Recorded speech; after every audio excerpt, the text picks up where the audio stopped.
ᱠᱟᱨᱟᱢ ᱵᱤᱱᱛᱤ ᱨᱮᱭᱟᱜ ᱯᱮᱜᱮᱞ ᱯᱮ ᱦᱟᱹᱴᱤᱧ ᱵᱚᱱ ᱟᱸᱡᱚᱢ ᱞᱟᱹᱜᱤᱫ᱾ ᱠᱟᱨᱢᱩ ᱫᱷᱟᱨᱢᱩ ᱛᱟᱹᱠᱤᱱ ᱫᱚ ᱚᱱᱟ ᱪᱟᱸᱫᱟᱱ ᱵᱩᱨᱩ ᱥᱩᱨ ᱨᱮ ᱥᱮᱱ ᱠᱟᱛᱮᱫ ᱚᱠᱟᱨᱮ ᱠᱟᱨᱟᱢ ᱜᱚᱸᱥᱟᱭ ᱢᱮᱱᱟᱭᱟ ᱚᱱᱟ ᱨᱮᱭᱟᱜ ᱚᱠᱟ ᱦᱩᱫᱤᱥ ᱦᱚᱸ ᱵᱟᱝᱠᱤᱱ ᱧᱟᱢᱮᱫ ᱠᱷᱟᱱ ᱟᱨᱦᱚᱸ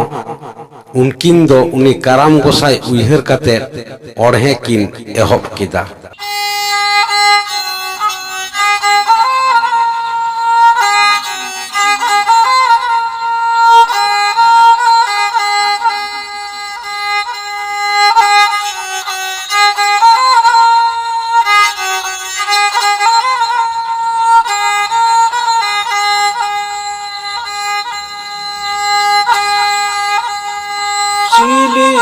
Sililikan karamada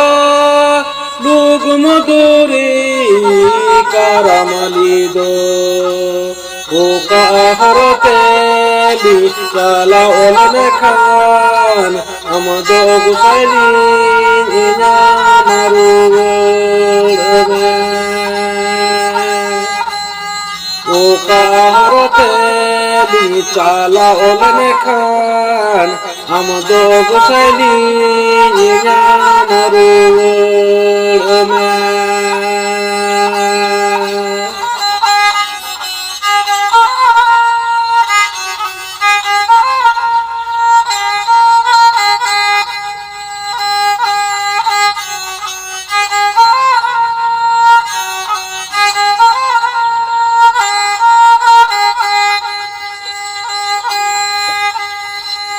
Chandan buru birima talare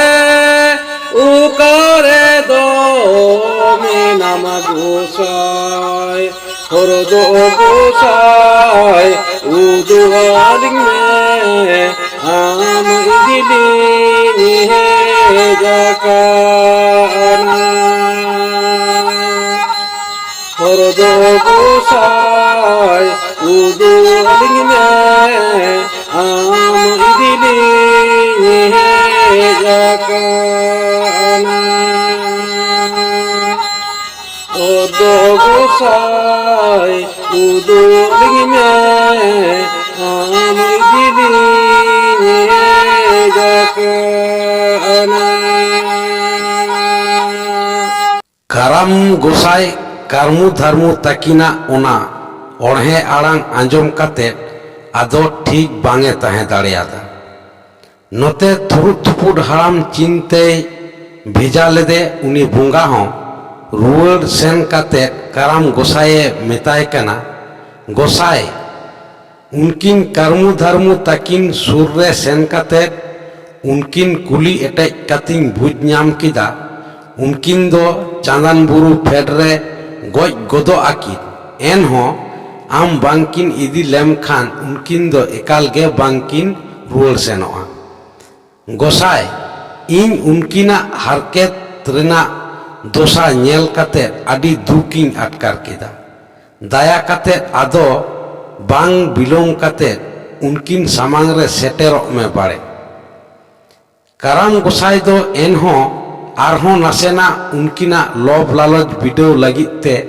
ᱵᱟᱨᱭᱟ ᱵᱚᱸᱜᱟ ᱠᱩᱲᱤ ᱩᱱᱠᱤᱱ ᱥᱟᱢᱟᱝ ᱨᱮᱭ ᱵᱷᱮᱡᱟ ᱠᱮᱫ ᱠᱤᱱᱟᱹ᱾ ᱟᱹᱠᱤᱱᱟᱜ ᱢᱚᱱᱮ ᱵᱤᱰᱟᱹᱣ ᱞᱟᱹᱜᱤᱫ te ᱩᱱᱨᱮ ᱩᱱᱠᱤᱱ ᱵᱚᱸᱜᱟ ᱠᱩᱲᱤ ᱟᱹᱠᱤᱱᱟᱜ ᱦᱚᱲᱢᱚ ᱢᱚᱱᱮ ᱠᱷᱚᱱ ᱨᱩᱯ ᱥᱮ ᱡᱩᱣᱟᱹᱱ ᱨᱮᱱᱟᱜ ᱡᱷᱟᱞᱟᱠ ᱢᱟ ᱚᱱᱟ ᱯᱷᱮᱱᱴᱚᱲ ᱩᱰᱩᱠᱚᱜ ᱠᱟᱱ ᱞᱮᱠᱟ ᱪᱮᱦᱨᱟᱣᱟᱛᱮᱫ ᱩᱱᱠᱤᱱ ᱥᱟᱢᱟᱝ ᱨᱮ ᱟᱫᱚ ᱠᱤᱱ ᱥᱮᱴᱮᱨᱮᱱᱟ᱾ ᱟᱨ ᱥᱮᱴᱮᱨ ᱠᱟᱛᱮᱫ ᱜᱮ ᱩᱱᱠᱤᱱ ᱫᱚ ᱠᱟᱨᱢᱩ ᱫᱷᱟᱨᱢᱩ ᱛᱟᱹᱠᱤᱱ ᱴᱷᱮᱱ ᱟᱹᱠᱤᱱᱟᱜ ᱫᱩᱞᱟᱹᱲ ᱴᱮᱴᱣᱟᱥ ᱨᱮᱱᱟᱜ ᱠᱟᱛᱷᱟ ᱠᱤᱱ ᱞᱟᱹᱭ ᱥᱚᱫᱚᱨ ᱠᱮᱫᱟ᱾ ᱪᱮᱫᱟᱜ ᱥᱮ ᱠᱟᱨᱢᱩ ᱫᱷᱟᱨᱢᱩ ᱛᱟᱹᱠᱤᱱ ᱢᱟ ᱰᱟᱺᱜᱩᱣᱟᱹ ᱠᱚᱲᱟ ᱟᱨ ᱩᱱᱨᱮ ᱩᱱᱠᱤᱱ ᱵᱚᱸᱜᱟ ᱠᱩᱲᱤ ᱠᱤᱱ ᱦᱚᱸ ᱟᱹᱠᱤᱱᱟᱜ ᱩᱯᱨᱩᱢ ᱦᱚᱸ ᱩᱱᱠᱤᱱ ᱴᱷᱮᱱ ᱫᱚ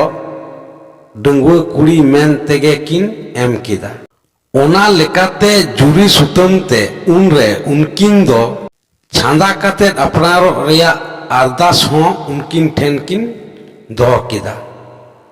Unkin bunga kuri nongka corok unrikin nyelok kana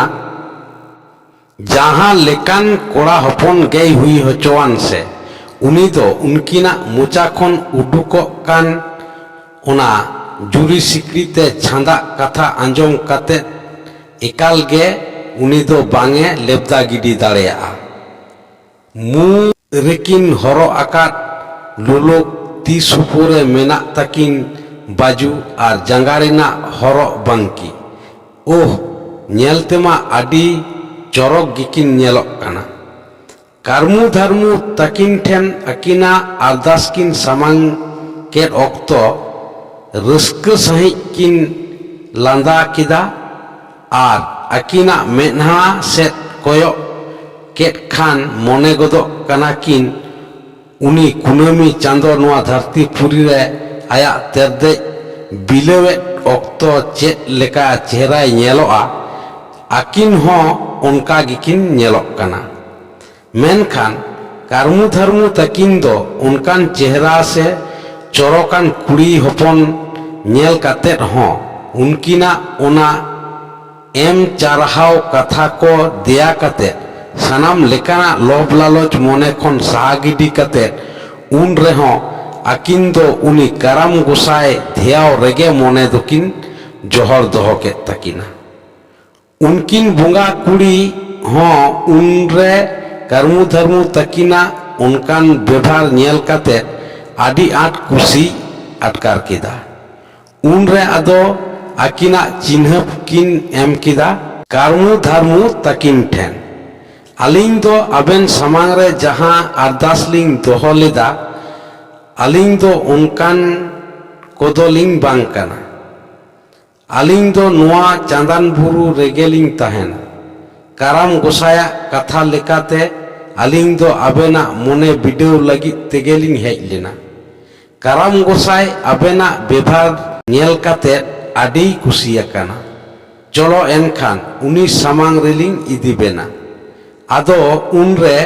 उनकिन कारमु धर्मु ताकिन ओना चांदान बुरु रेना उसूल ढीप रे चांदान दारे बुटरे थापन नाकाने उनी काराम गोसाई ठेन किन आयुर सेटर केट किना।